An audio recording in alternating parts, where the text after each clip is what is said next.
What is up, Armchair fandom? This is DaRealLastJedi coming to you with a reaction / spoiler review of Thor: Love and Thunder. Before we get started, smack that bell and subscribe button. Leave comments on all of our videos. Give us ideas for channel content you'd like to see.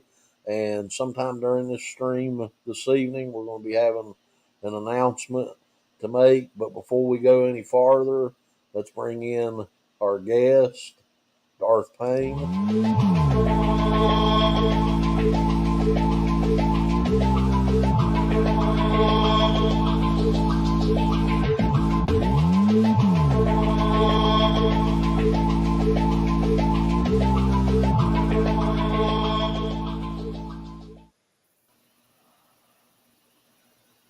Yeah, that's what I thought too, man. What do you want, Lucas?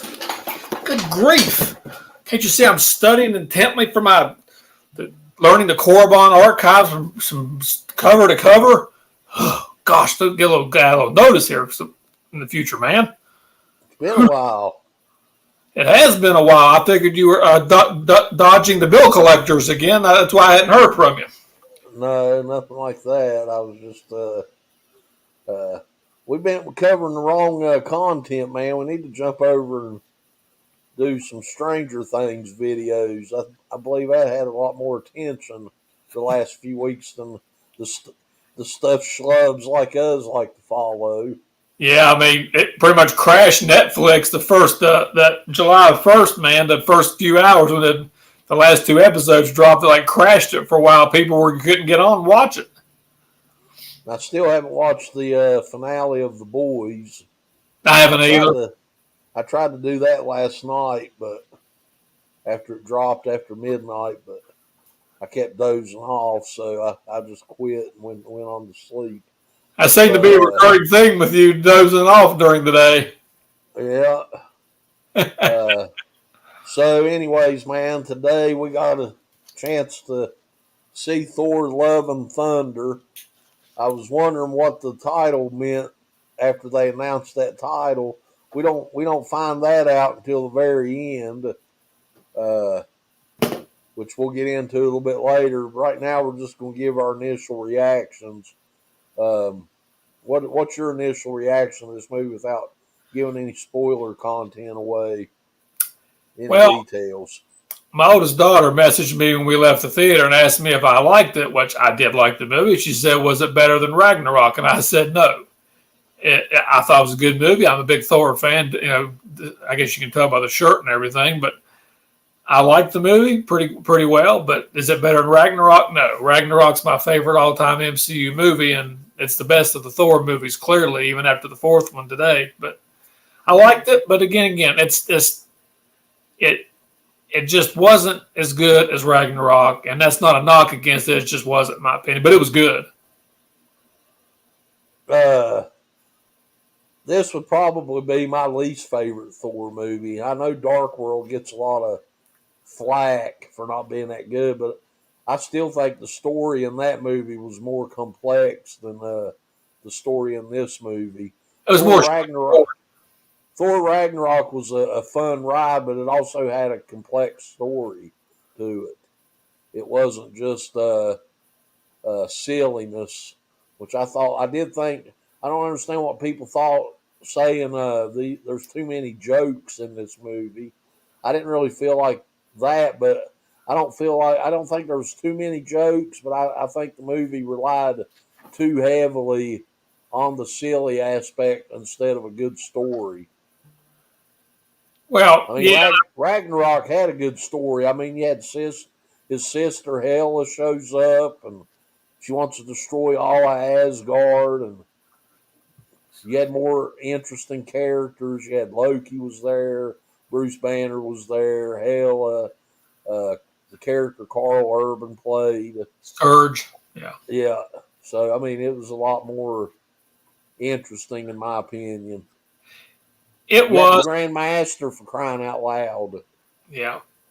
He got cut from this movie, I heard. His role did, along with Lena Headey's role as well. So apparently, those are the two that I heard that were confirmed that they both cut from the movie at the last minute. I'd love to see what the Grand Master, what his material was. Because he was one of the highlights of Ragnarok, man. He wasn't was. even in it that much, but the moments he was in it, it was hilarious.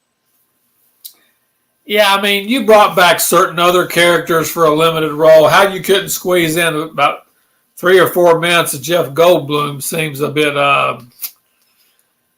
bit lackluster to me. Yeah. My initial thoughts on this, man, I'm just a little bit indifferent to this movie.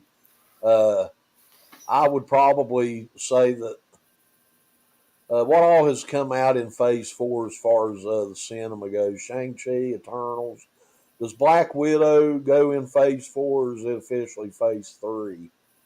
It's Phase 4, but really it's a Phase 3 movie. It's a movie that was done too late when it should have been done earlier, but it technically is in Phase 4 because it introduces a few characters that will be going forward, so technically it's Phase 4, I believe. I'd put Shang-Chi and Doctor Strange above this movie, and then I would have Eternals and Black Widow beneath it. So it's right in the middle for me as far as what's come out since Avengers Endgame. It's right in the middle. Everybody has a lot of complaints about Doctor Strange, but I thought it was good except for some minor complaints. I mean, at least in Doctor Strange, you was showed we got introduced to an alternate version of the Illuminati and some other stuff that was a lot of fun, in my opinion. And this movie just felt really simple to me. The storyline felt simple. I mean, it wasn't very complex. Well, yeah, when you're dealing with one singular villain, and I know you can say the same for Ragnarok, but Ragnarok really had more than one villain in it. This one, you had the one villain, and you understood his motives, but I think they were dancing around him by trying to interweave some of the other plot lines involving Jane Foster and everything, and it kind of got a little bit convoluted at points. Yeah, she didn't fit in this story, man.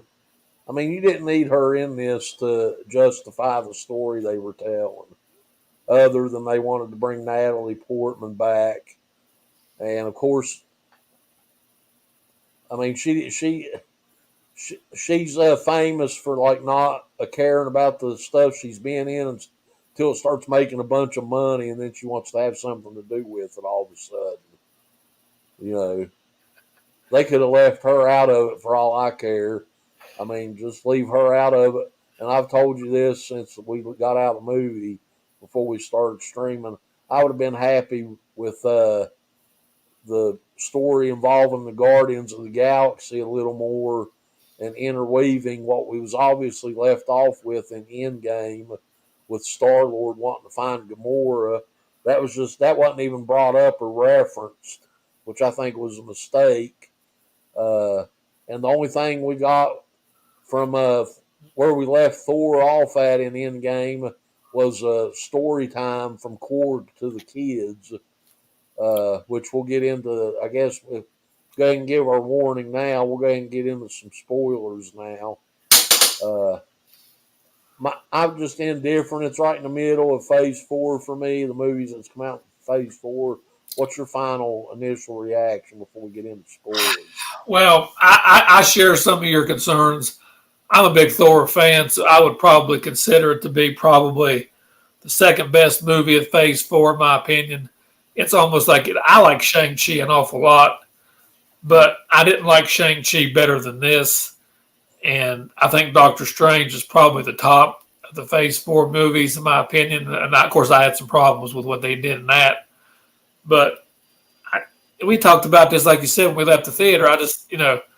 I think they've got such an uphill climb to try to get back to where they were at the end of Phase 3 that it's really going to be hard to get. Everybody expects them to get there immediately. And I think it's going to take a lot more time than people are willing and to admit that's going to take. You're basically, as a comic reader, you're going to start delving into some stories that a lot of people aren't going to be interested in, and a lot of characters that people may not want to see because you're not wanting to duplicate what you did before. Well, So, see, that's not a problem for me because, and we'll get into spoilers here in just a second. But I mean, it's what you know for a fact. I don't read comic books, so my exposure to that form of entertainment is through the MCU, and I want to be introduced to more of the new characters. And if you go back and look at the Infinity Saga, man, almost every movie was introducing you to a new character or a new story that the movie fans wouldn't have necessarily been familiar with if they didn't read comic books. Uh, just like for the Doctor Strange 2, the first time I ever heard mention of a villain named Nightmare, I thought that's exactly, just by the name, is who needs to be in Doctor Strange 2. But instead of introducing a new character, that somebody we already knew be the villain. And that's where I think they're falling short, is by not introducing new material and new characters. They keep putting all these characters we already know about or are already familiar with through the recycle bin and bring them back out. Like, I could care less that they brought Jane Foster back. I mean, well, I didn't need to see that. I'm not a huge fan of the Jane Foster story in the Thor comic books. I mean, I bought it; it was okay. I didn't mind them bringing her back for this because I think if you'd have read the Gore storyline in the comic books, you had to have 3 different Thors to defeat Gore, and that was the All-Father Thor at the end of time, the current Thor, and the one from the past. So they needed to have more than one Thor. Okay, I got that. But as far as Doctor Strange goes, Scott Derrickson, the director of the first movie, and then until he resigned from the second one, that's who he wanted as the villain. But I think I mentioned too, getting out of the theater, except for Thanos and Loki, Marvel waters down their villains. And really, we've talked about it too, that I think Christian Bale's a great actor and he did a great job as Gore. But they didn't utilize him enough. They notoriously watered down their villains. Now, that's okay with Yellow Jacket and Ant-Man, but I don't think you should water down the villains in the Thor movie. That's a problem. Yeah, I thought Christian Bale done a good job. I don't think he was given enough to do. His story, it was very limited. That's what I'm saying about this storyline being so simple.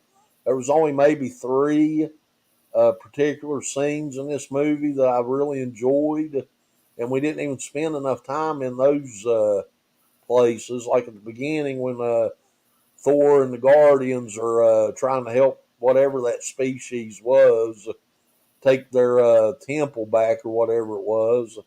I mean, we didn't spend enough time there, and then we go into this long process of explaining what's been going on, and then we're introduced to Jane Foster.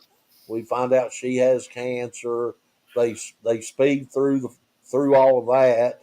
We're never told why the hammer reconstructed itself and allowed her to wield it. And then quickly we get to eternity, where Zeus and all these other people. I think that's where it was at. Well, I was excited to see Zeus and I was excited to see Eternity. But I was, and again, introducing these cosmic characters, which is the direction you're going, which both both know they're going, judged by Eternals, even some Shang-Chi and stuff. You're getting more cosmic beings. We all want to see that.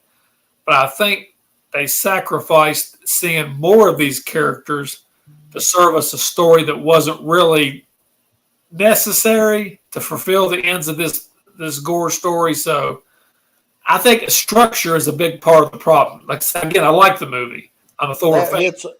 You just hit on what a big problem with this movie is, the fact you have Gore the God Butcher in the very beginning of the movie, because of circumstances and some power that he gains.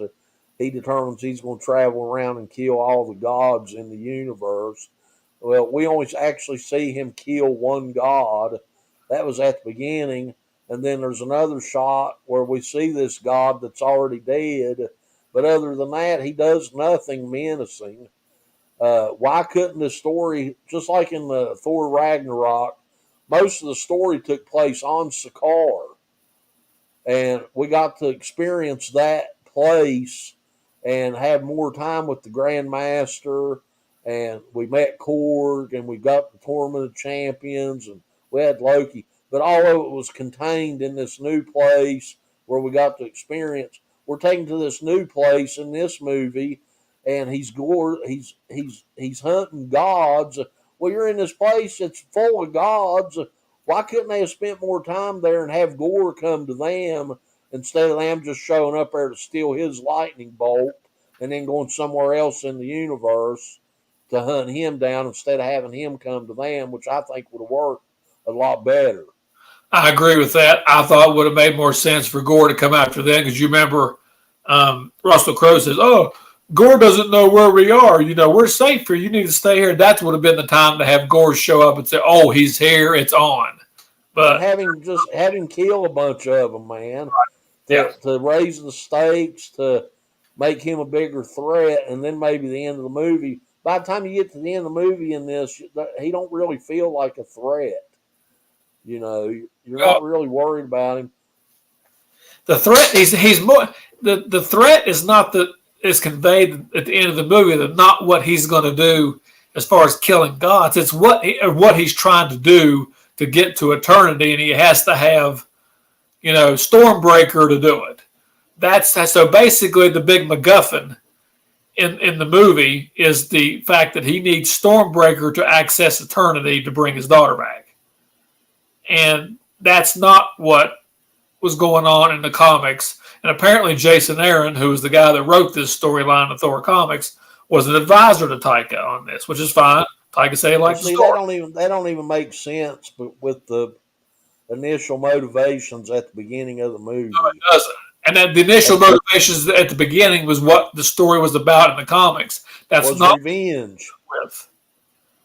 The motivation was revenge at the beginning of the movie, and then all of a sudden, toward the end, we're thrown into this twist where what he's actually trying to do is bring his daughter back to life. Right. You know, that's I mean, think that worked. I've read comics the biggest part of my life, and I'm very familiar. And I pointed out to you when we were in the theater. I said, "You thought that was Galactus?" I said, "No, that's Eternity." They referenced him too many times. That's Eternity. Eternity's right up there with the Living Tribunal and these other characters that you saw in Doctor Strange as far as cosmic characters. But I will tell you this: in all my years of reading about Eternity, I don't recall him ever being used as a genie to grant a wish to bring somebody back from the dead if you access him. That's not how Eternity works. Yeah. Yeah, I thought it was Galactus because of his head the shape of the headwear is what I was thinking. But like I say, you're the one that knows about the comics, so I don't know. I didn't know who it was.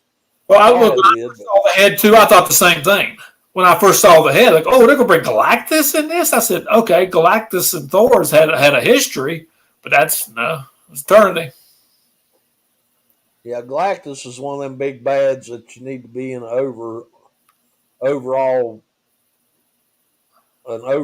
villain like Thanos was. Yeah, Galactus is a villain that needs to oversee a number of different movies. You don't limit him to one movie. Now, Surtur, who's a big Thor villain, you limit him to the Thor universe. But not Galactus, not Thanos, not Doctor Doom. These guys are way above that. Where does Kang the Conqueror rank? He's right in there with them. Because he's a time traveler. Unlike them other guys, he's a time traveler, and that makes him unique among all the different ones. And that's why when you see him in Ant-Man 3 Quantum Mania, that would be the best villain Ant-Man had in any of their movies. Yeah. So we basically started out, Gore and his daughter are going through the desert. She dies. He's praying to their God. He finds this basically like a Garden of Eden. Finds some food. He's eating it. Finds out that the God, whatever that God's name is, doesn't really care about him. So there's a sword laying there. He picks it up. It gives him the power to kill the gods. He kills that guy. And then we're introduced to Thor and the Guardians. on this other planet trying to help these people, and they end up helping them, and then Thor and the Guardians separate. Then Jane Foster's sitting in a doctor's office.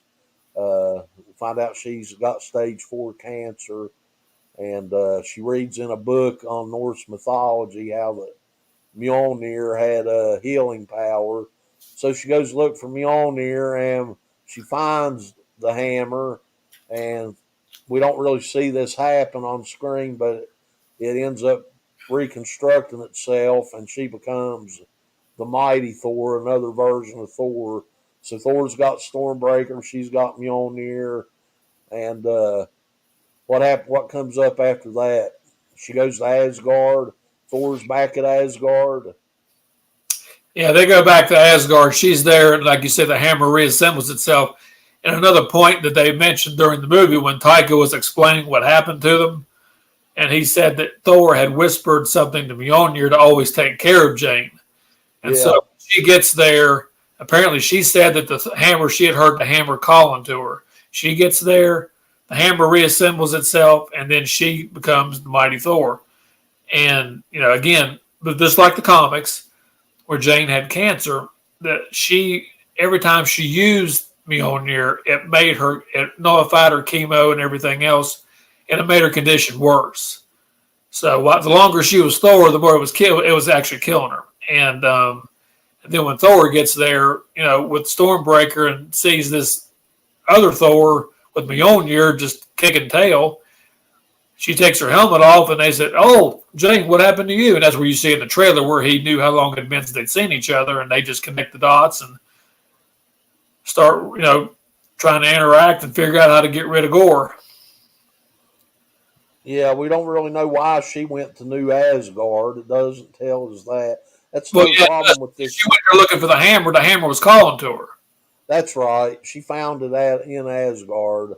Right. I thought she found it somewhere else. I don't know why I was thinking that. So she's already in Asgard, but Gore probably attacks Asgard, which seems like that kind of happened too quick. We don't know why he went there. I mean, there's so many gods in this universe. Why he decided to go hunt down Thor first, we're given no reason for that, except that it's a Thor movie and that needs to happen, is the only thing. There's no motivation for him going to New Asgard. So he kidnaps a bunch of kids there to draw Thor and the other ones out to come and rescue them. I would have thought, and again, I'll interject this here. This is where I would have thought it would have made more sense. Instead of him taking kids from New Asgard, he should have gone to the Omnipotent City, got some of those gods, and used. Well, I'm surprised they didn't do this because, again, this is Jason Aaron. In the comics, Gore was trying to make this device called a god bomb, and he kidnapped gods and put them to work to put it together. That would have made more sense to have him kidnap them instead of kids, try to put them in work, make this god bomb, and then that's when Thor has to go stop him. But for some reason, we had to kidnap the romper room and take them to the Shadow Realm. Yeah, I didn't like that part of the story. I didn't understand it. Only thing that made any sense, it was one of them was Heimdall's kid. Okay, I'm glad Heimdall had a kid. I'm not familiar with Heimdall's kid from the comics. Okay, go ahead and write him in. It's fine. But again, okay. Yeah, that just seemed like it was lazy. It was a lazy way to motivate Thor to have to deal with Gore.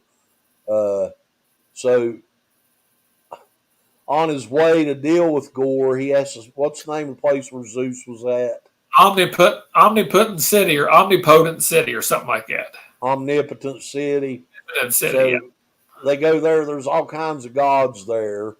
I don't know how Thor would have got there, and Gore couldn't just go there and just kill a bunch of people. But we get there. Russell Crowe was fine as Zeus. I didn't have no problem with it. I didn't think the comedy behind that worked all that well. Yeah, but you were laughing at a couple things he did, though. Yeah, when he went walking down the steps and he pulled up his little skirt he had on, that was funny. And twirling his light doing a bunch of tricks with his hands with the lightning was funny.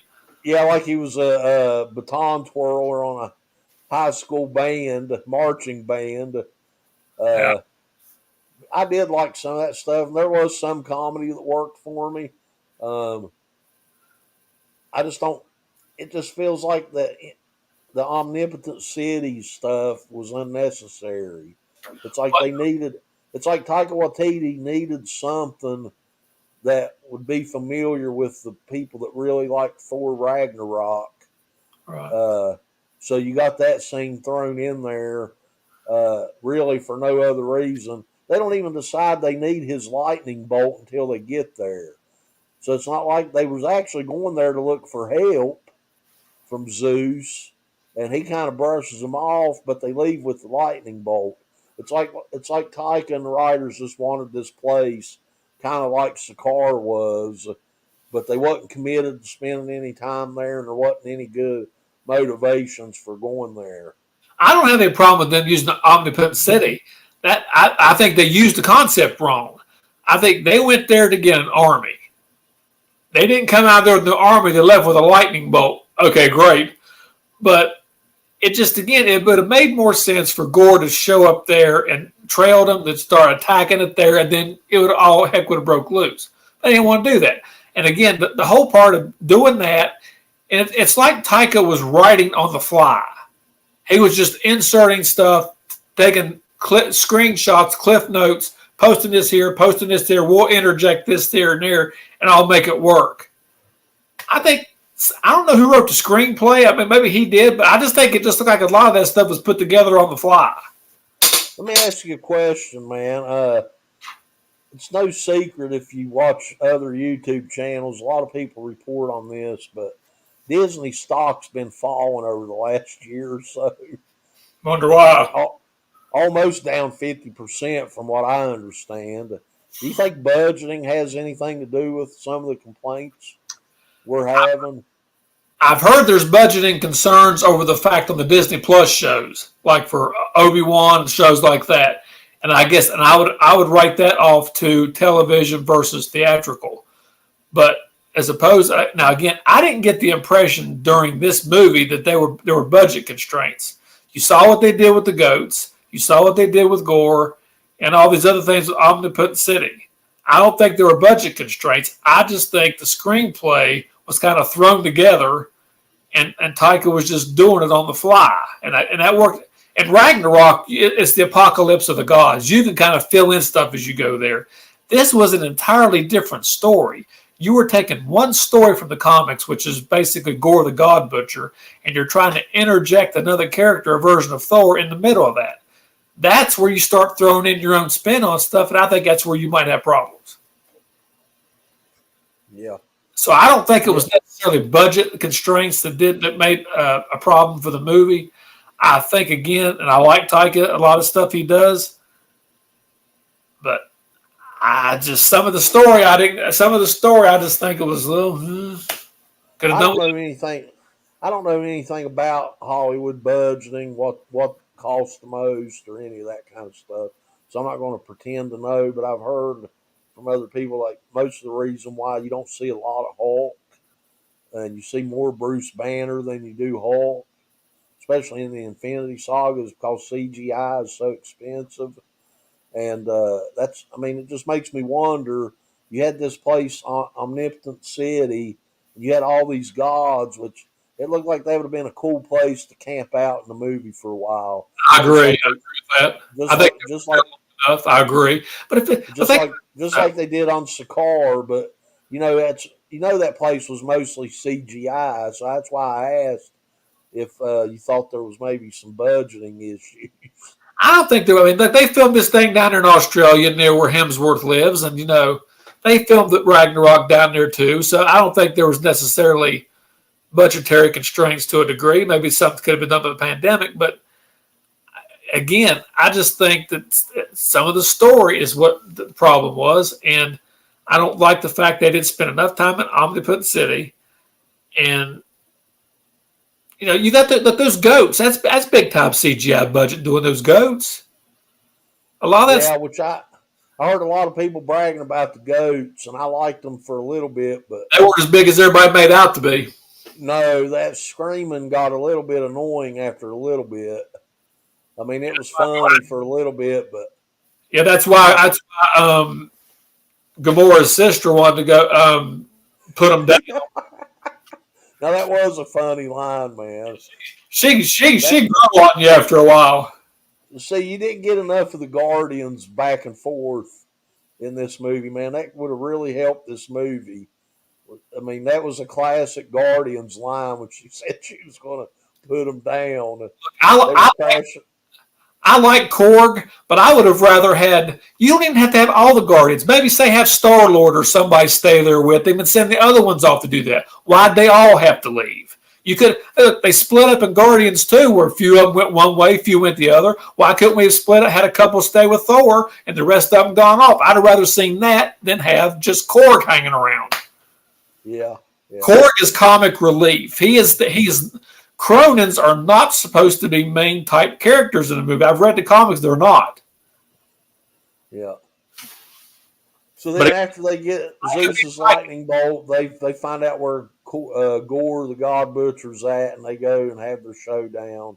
Without getting into a lot of details on that, who ends up running through with the lightning bolt? Was it Jane? Running Zeus through with the lightning bolt? That was Thor. No, Gore. I believe that was. I thought Valkyrie did at first. Yeah, I don't remember. I think she did. And anyway, he got hurt. To wrap this up, man, Gore ends up dead, but not before he wishes that his daughter comes back to life. And the movie basically ends with Jane Foster. At the end, it was Thor that got Gore with the lightning bolt. No, what? I thought you meant the earlier part. No, it was Thor that did that. Okay. So Jane Foster dies from cancer. Gore's daughter comes back to life, and then Korg tells us, we see the scene where Thor's now raising her as his own. And then I want to talk about the post-credit scenes, and then we'll be finished. I think Miles said he could maybe participate. Did he accept your invite? Not yet. Okay. I mean, if he wants to hop on here and give us his thoughts for a few minutes, that'd be fine. Yeah, I thought he said something about being. He might have had something come up. I don't know.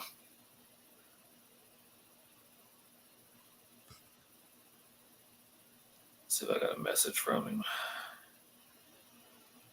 So, but yeah, go ahead. So go ahead. You can get in the post-credit scenes if you want to. The mid-credit scene was refresh my memory. The mid-credit scene is where we thought that Thor had killed Zeus, but it turns out, and again, I thought when this movie came out, the trailers I saw it, I thought Gore, again, this was we talked about, would have made more sense for Gore to invade this city and actually would have killed Zeus. But it turns out Thor allegedly killed Zeus, but he didn't, because Zeus is sitting there complaining about all the stuff that's going on and how all of a sudden they're going to take back everything. And he looks over and calls out his son, and his son Hercules shows up. And that's how that one ends. Yeah, so that's probably going to go into the fifth Thor movie unless they introduce some of that somewhere else. And then you got Thanos' brother was teased at the end of Eternals. Eros is his name. Didn't you call him Star Fox? That's the name the Avengers give him, Star Fox, yeah. Okay, that's what I was asking you today. I thought he had a different name also than Star Fox. Eros, if I'm not mistaken, but the Avengers he goes by the name Star Fox. It's like his superhero name or whatever. Yeah. So we get that scene with Zeus is still alive, and he talks to Hercules, and then the post credit scene is we see Jane Foster end up at Valhalla, which is the heaven in Norse mythology, and Heimdall's there, and he lets her come in, and that was it. As far as my overall feelings about this movie goes, like I said, man, it's only I only like it better than Black Widow and Eternals in Phase 4. It's not that bad. Come on, man. No, I mean I like it. I like it better than Black Widow and Eternals, but not as much as Doctor Strange 2 or Shang-Chi. I'd give it like a 3 out of 5. I give it a 3.5 out of 5, closer to 4, because I think it's the second best movie of Phase 4 behind Doctor Strange 2. I think Shang-Chi's third. I like, as much as I like Shang-Chi, I think I have some problems with some of the stuff they did, but the villain was good. Overall, Shang-Chi is a really underrated movie. I like it a lot, but I think this one's a little bit better because it's Thor, and I'm biased toward Thor, so I'm going to always place it on a higher plane than some of these other ones, except for Doctor Strange. Yep, you're allowed to do that, man. I know you're a big Thor fan. Oh, really? Fan. So, and again, like I told you, I leave in the theater. This is the first movie that Tom Hiddleston hasn't been in involving the Thor character, and I think his presence was missed. They can sugarcoat it, they can poo-poo it all they want, but I think those two work really well together, and I think it was a mistake not to try to work him in on a post-credit scene or something to have him in there. They could have done better with those, and the post-credit scenes were both good. I think they should have, at the very least, had more Guardians in the movie like we talked about, and there should have either been a Loki post-credit scene or a Guardians post-credit scene. All right, Ashley. Before we get out of here, man, I put on Facebook that we had a big announcement coming with this show. I finally got around to creating some of our merchandise. We'll be adding things as time goes. But if you want to support our channel, you can go on Teespring and go to our store on Teespring. I'm going to share my screen here in just a second so you can see it. Give me 1 second.